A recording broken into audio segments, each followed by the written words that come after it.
Hi everyone, in front of me I've got VIVO V60 Lite and let me share with you how to turn on running apps on this device.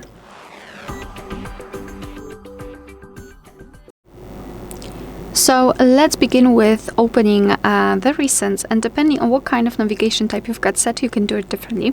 So if you've got the 3 buttons navigation, simply tap on the button with a square icon or 3 bars icon. And if you've got the gesture, swipe your finger from the bottom to the center of your device and hold it somewhere here, something like that. And now we can release the finger, and here we've got our recents. So all you have to do to close all of them is to tap on this X icon here. So just tap on it. Now we can go back to check, and here we've got no recent items, which means that we just successfully closed all running apps.